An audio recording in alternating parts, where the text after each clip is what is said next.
du Centre de services scolaires des Chênes. Et c'est un plaisir pour moi de vous accueillir pour cette soirée d'information sur la nouvelle école primaire de Saint-Lucien. Avant qu'on débute cette rencontre officiellement, j'aurais 2 éléments d'information pour vous. La soirée d'information va être enregistrée, comme on parlait il y a quelques minutes, pour visionnement par la suite pour les gens qui n'ont pas pu y assister. Donc, ça va être disponible sur nos différentes plateformes du Centre de services scolaires et aussi disponible à la municipalité de Saint-Lucien. Je ne sais pas, Anne-Marie, si tu as démarré l'enregistrement, mais on va le faire incessamment.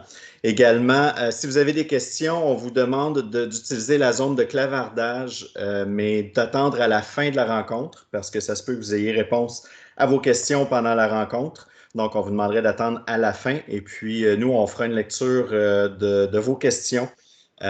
Puis, on va répondre le plus possible aux questions des gens ce soir. Alors, j'aimerais, entre autres, souligner la présence de la direction d'école, Karine Lacasse. Et ce soir, 2 intervenants prendront la parole pour vous présenter les différents plans. Mais avant, je vous présente 3 personnes d'importance dans ce dossier. Et en premier lieu, je vais céder la parole à M. Sébastien Schneeberger, député de Drummond-Bois-Franc à l'Assemblée nationale. Alors, bonsoir à tous. Mme Bourgeois, M. Maltais, aussi tous les gens de la commission scolaire, les gens de l'établissement, puis aussi les parents des élèves de l'école des deux rivières à Saint-Lucien.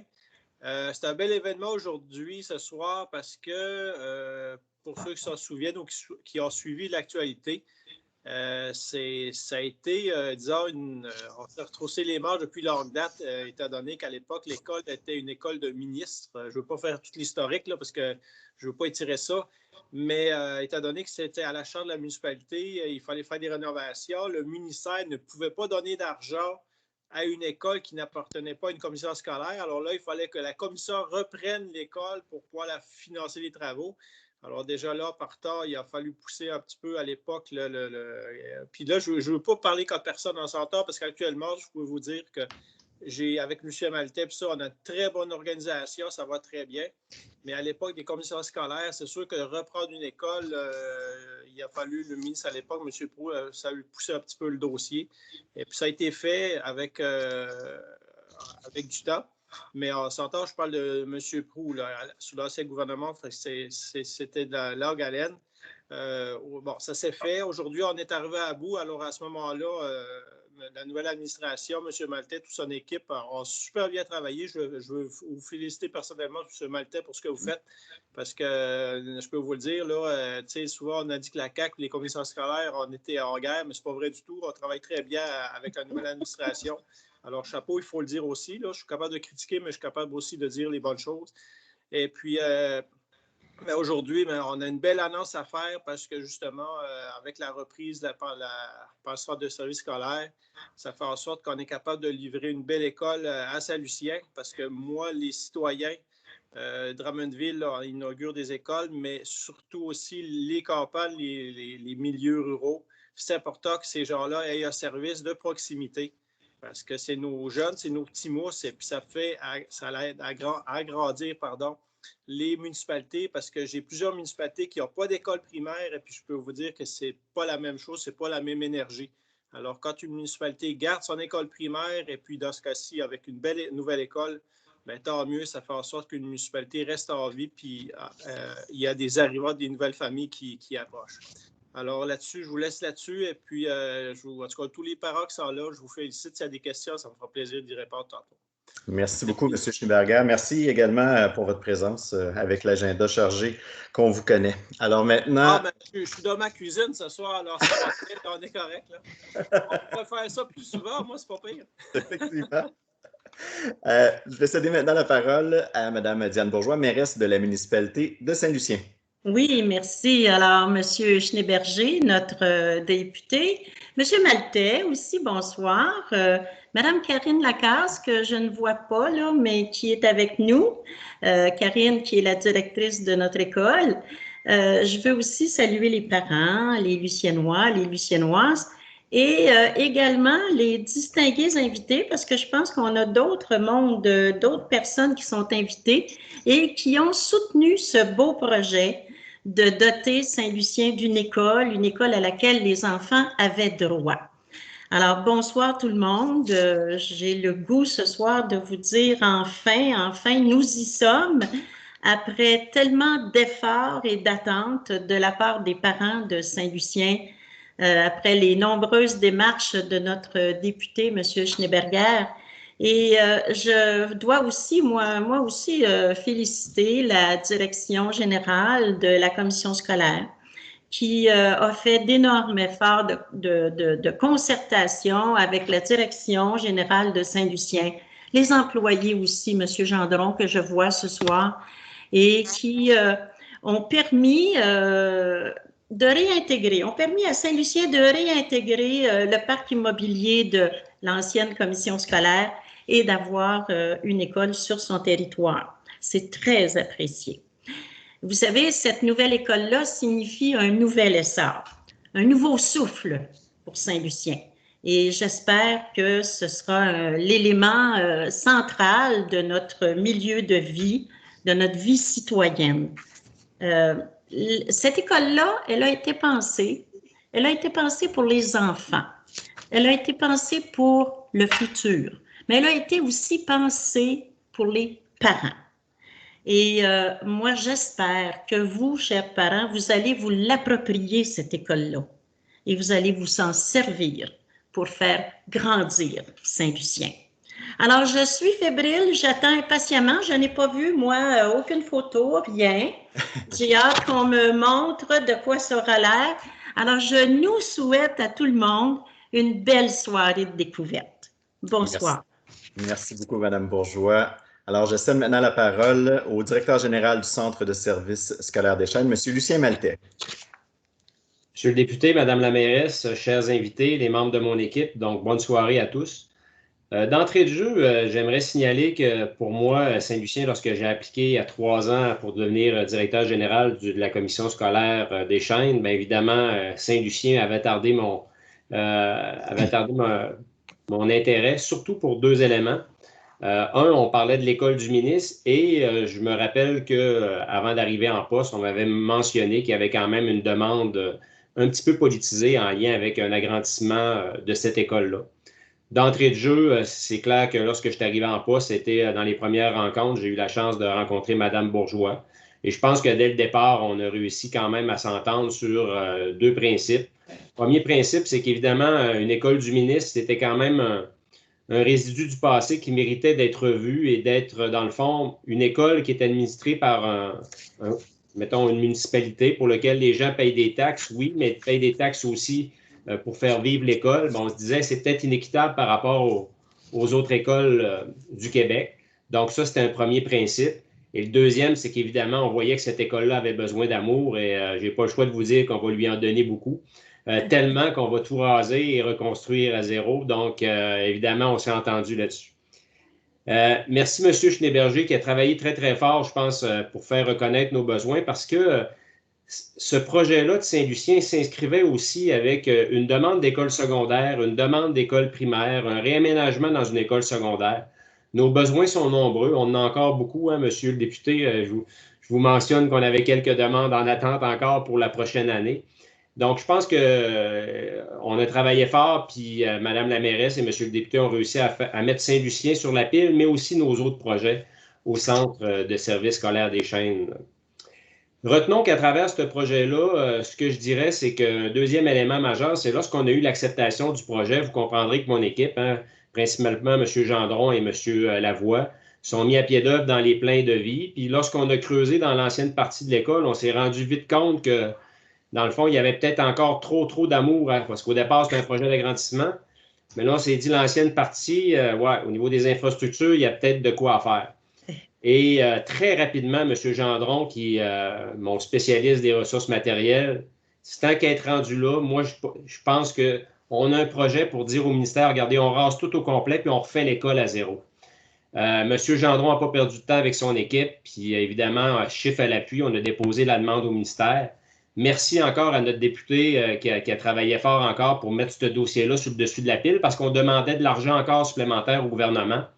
Sauf que nous, on s'est toujours inscrit dans une solution moyen-long terme. On s'est toujours dit, tant qu'à faire de quoi, on va faire de quoi qu'il y a de l'allure. Et évidemment, ça a rajouté un petit peu dans les délais. Puis vous le savez, en éducation, on ne fait pas les choses à moitié. On a des normes à respecter, toutes les normes gouvernementales. Il y a quand même une qualité de construction qui est là et c'est ce qu'on va vous démontrer ce soir.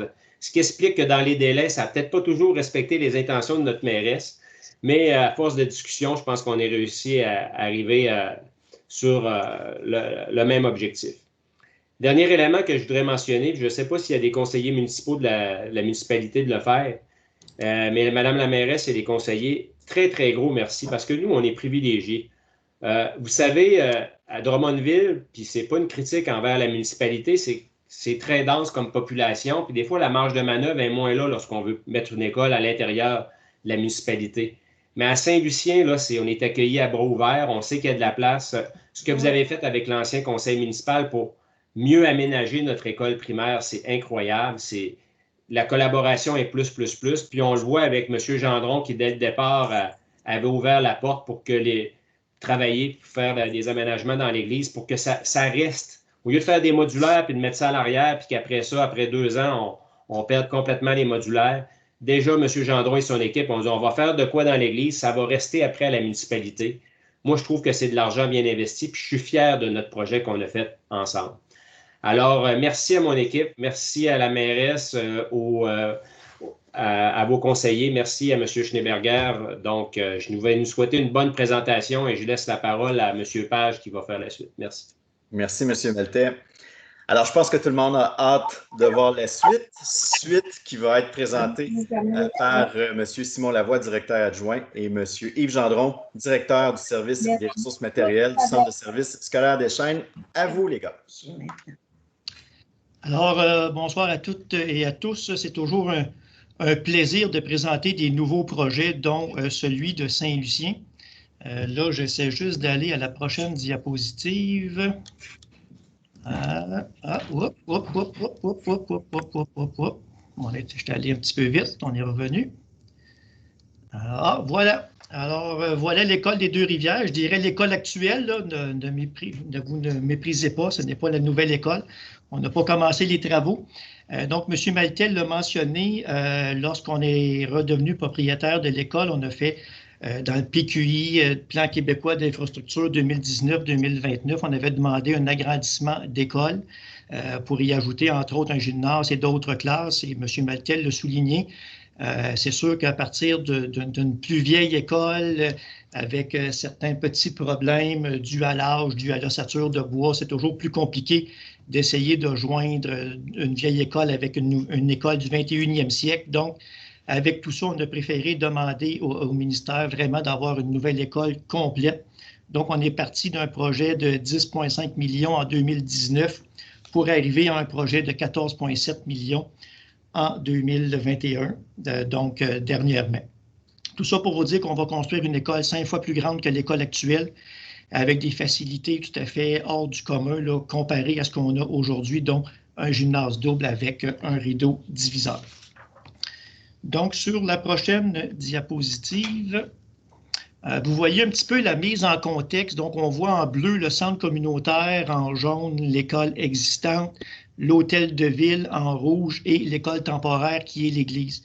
Donc, à partir du moment qu'on voulait avoir une école avec un aménagement adéquat, on était un petit peu coincé entre le centre communautaire et l'hôtel de ville parce que le terrain de l'hôtel de ville était complètement sur le côté de l'école, donc on ne pouvait même pas avoir un débarcadère, on ne pouvait pas avoir de stationnement et on devait faire une configuration d'école en fonction du terrain qui était présent et ça ne donnait pas quelque chose de satisfaisant.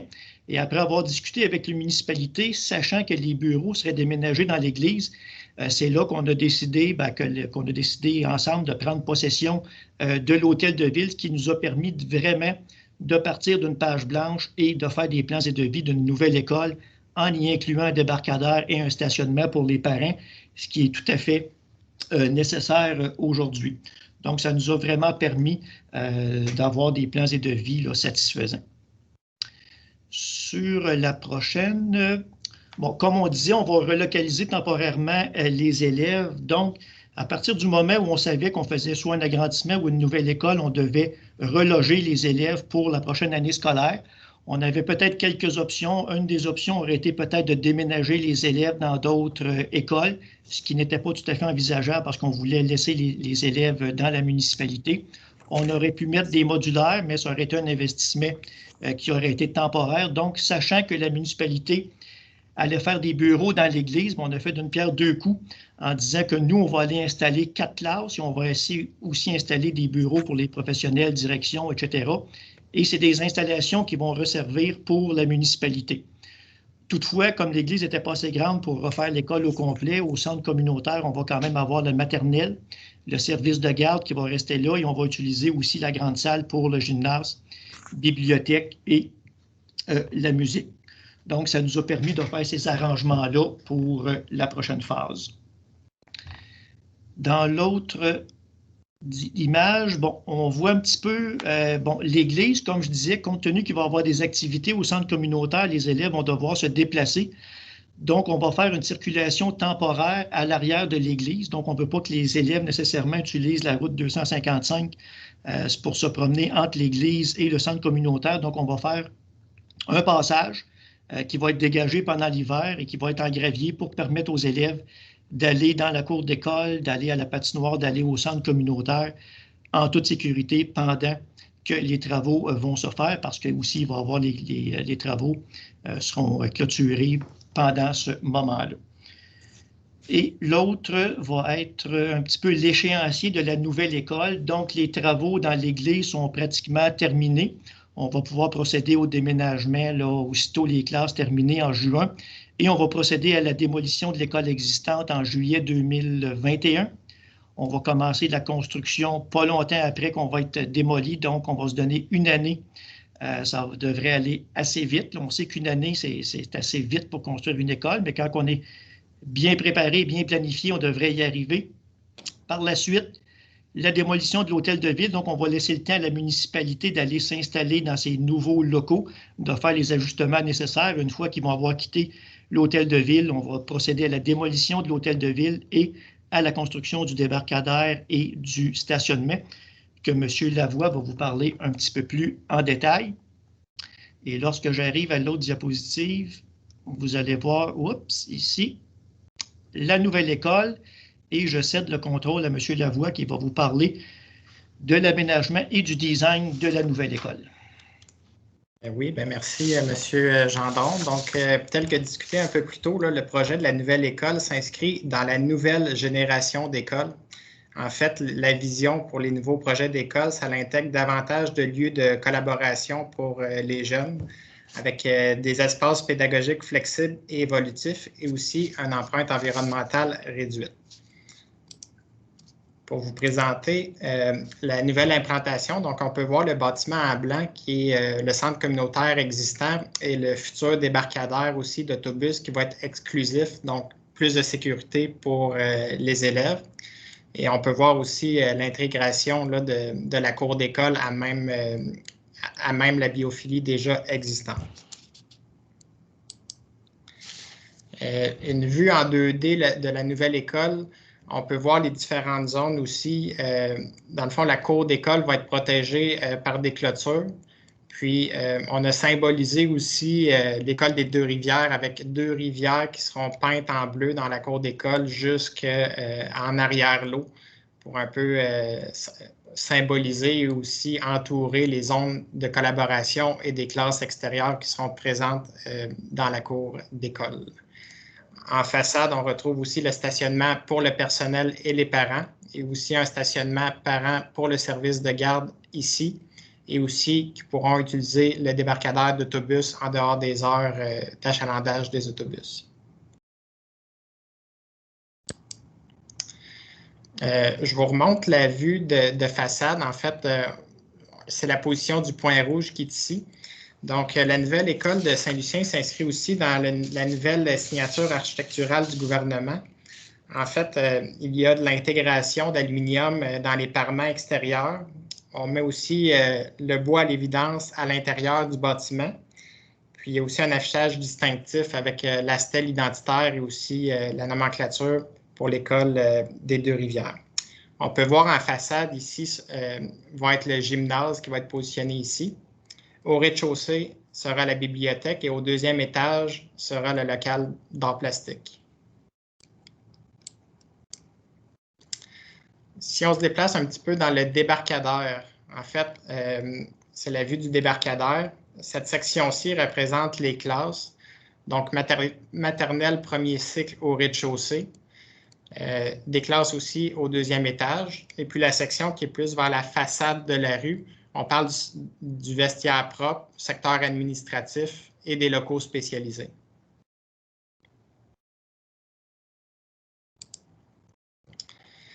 La vue de la cour arrière, il va y avoir deux vues. Ça, c'est la première qui est dans la cour partie végétalisée. Donc, on peut voir les différents espaces de classe extérieure collaboration avec les deux rivières que je vous parlais juste un petit peu plus tôt. On peut voir le deuxième étage du gymnase ici, les espaces collaboratifs ici, et puis la salle à manger, service de garde ici.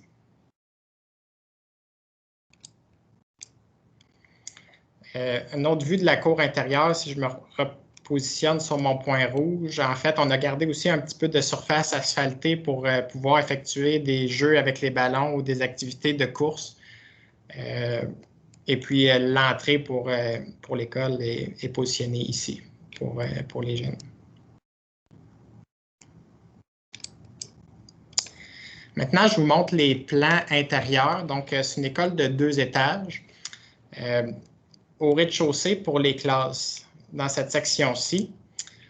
En fait, les classes vont avoir 105 mètres carrés. Pour nous donner une idée, c'est le double des classes actuelles dans l'école existante.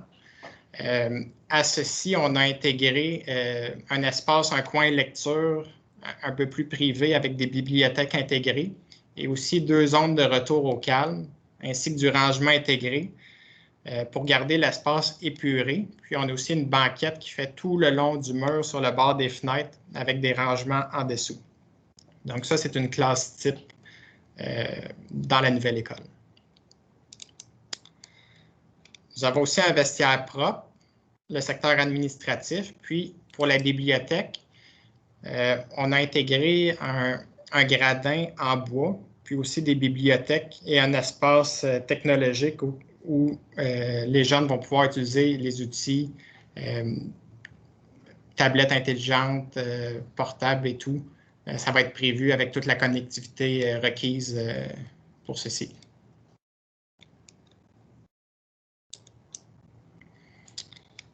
Maintenant, au centre de l'école, on a un espace de collaboration avec des gradins en bois, escaliers en bois. Donc ça, c'est l'escalier principal. On peut apercevoir au loin la salle à manger.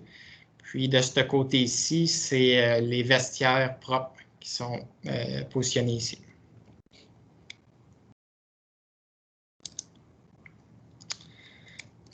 Maintenant, pour le gymnase, comme on peut voir, le gymnase va avoir une structure de bois apparente pour le plafond.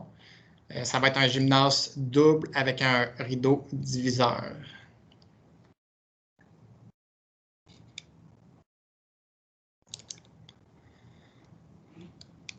Tel que mentionné un peu plus tôt, la vision des nouvelles écoles, on ajoutait beaucoup de locaux de collaboration. Donc, annexés à chaque groupe de classe, on a créé des espaces de collaboration vitrés sur la cour intérieure où il peut y avoir des activités avec des groupes ou des demi-groupes en dehors de la classe.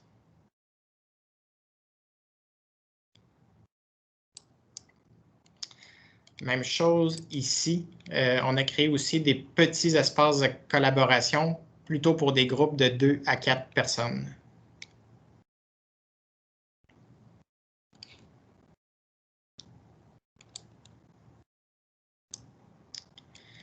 Finalement, ici aussi, on a nos bureaux de professionnels avec un espace aussi de collaboration pour les jeunes qui est un peu au centre de l'école, au 2e étage.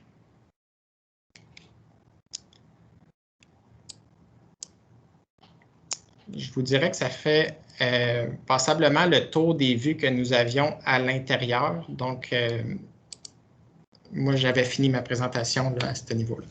C'est bon. Merci beaucoup, M. Lavoie.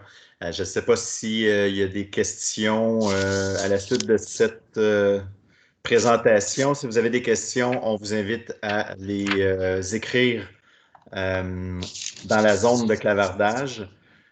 Puis, sinon, je vous rappelle que la séance est enregistrée, donc vous pourrez consulter la soirée. Juste un instant, quel beau projet. Ben oui, merci beaucoup. Il y a une question, attendez, je vais descendre. Comment fonctionne Aération climatisée? Oui, excuse. C'est bon. Est-ce que l'aération sera climatisée? Oui, c'est une école qui est 100% climatisée, 100% électrique, oui, 100% climatisée. Ben oui, on le sait, mais qui sont les architectes? C'est un consortium, un à un architecte, avec une firme de Québec, un consortium. Merci. Est-ce qu'il y a d'autres questions?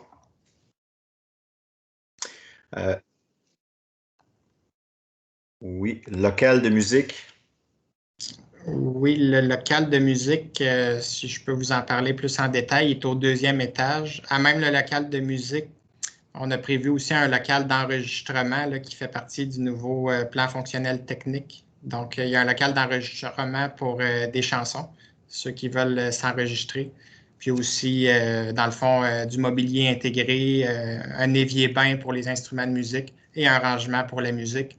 C'est un local qui a été, ça a été pensé aussi pour l'insonorisation, donc il est bien positionné pour ne pas déranger les locaux avoisinants. Là. Donc, il y a une attention particulière qui a été portée sur l'insonorisation du local. Merci. Est-ce qu'il y a d'autres questions? J'en profite en attendant pour remercier le travail accompli et l'organisation de la soirée par Anne-Marie Janel. Merci beaucoup. Je vous rappelle que la soirée sera diffusée sur nos différentes plateformes dès demain. Et je vais laisser le mot de la fin à notre directeur général. Alors, un gros wow à mon équipe. Monsieur Lavoie, je vois que vous connaissez très bien le projet, puis de long en large. Donc, je suis très, très fier de ce qui est présenté. Puis, j'ai hâte de voir cette nouvelle construction-là en vrai. Une construction qui est au goût du jour avec des nouvelles normes gouvernementales, puis ça, on le voit bien. Donc, à notre député, là, on peut voir que les nouvelles normes, là, c'est un petit plus dans les nouvelles constructions. Donc, il faudra maintenir la cadence pour les nouveaux projets. Un beau milieu de vie où je pense que les gymnases, quand on regarde les endroits comme le gymnase, les espaces collaboratifs, le local de musique, les aires de jeu extérieures, la bibliothèque, vraiment de quoi de superbe pour nos élèves et aussi pour les gens de la municipalité parce qu'évidemment, sachez qu'on va certainement faire des ententes de collaboration avec la municipalité pour le partage des infrastructures. Et je terminerai, bon, merci à mon équipe, mais un merci très spécial à évidemment la mairesse, Mme Bourgeois, ainsi que les conseillers municipaux pour vraiment l'appui dans ce projet-là. Au départ, vous nous avez comme peut-être poussé un petit peu, mais après ça, je pense qu'on a bien embarqué. C'est un beau projet qu'on fait ensemble. Et encore un merci à notre député là, qui a travaillé très fort pour mettre ce dossier-là en haut de la pile. Donc, merci à tous. Puis en espérant qu'on puisse profiter pleinement de ces installations-là, ces nouvelles installations-là dans les prochaines années. Donc, on va tout faire pour respecter l'échéancier promis. Normand, ça devrait être la fin, je crois. Oui, parfait. On vous remercie beaucoup et on vous souhaite une belle soirée. Merci pour vos commentaires. M. Page. Oui. Oui, excusez-moi. J'avais une petite question. Premièrement, je vais vous féliciter, toute l'équipe de M. Maltais. C'est vraiment très, très beau. Pas abasourdi, c'est vraiment beau. Ça me donne le goût de retourner au primaire. Mais je vais aller faire un tour, c'est sûr, de l'inauguration, ça va me faire plaisir. Mais aussi, moi, de la fête, probablement, merci aussi à Mme Bourgeois pour tout le travail acharné qu'elle a fait, parce que Mme Bourgeois a été tue, mais ça porte fruit. Alors, je peux juste la féliciter. Mais aussi, est-ce qu'on sait l'entrepreneur qui va bâtir ou c'est les appels d'offres? OK, les appels d'offres, c'est pas encore... OK. On part en appel d'offres au mois de mai, je crois. À la mi-mai, on part en appel d'offres pour la construction. Okay. Parfait, c'est bon. Alors, en espérant qu'une entreprise locale va gagner ça. Mais ça, étant donné que c'est des appels d'offres publics, là, parce que des fois, on se fait demander comment ça qu'on n'a pas pris local, mais étant donné qu'il faut savoir, c'est des appels d'offres publics, alors c'est pas nous qui choisissons, c'est le public soumissionnaire, et puis il faut y aller comme ça. Alors, merci à tous. Puis j'espère que les parents, bien, si vous avez des questions ou comme ça, vous pouvez toujours me les par écrit ou Messenger, parce que ça fait toujours très plaisir de vous répondre. Et puis, on finit ça. Bien, merci encore à toute l'équipe. Vous avez fait un excellent travail. Merci Normand Marie pour la préparation et l'animation. Bienvenue. Alors, on vous souhaite une belle soirée tout le monde. Merci beaucoup. Au revoir.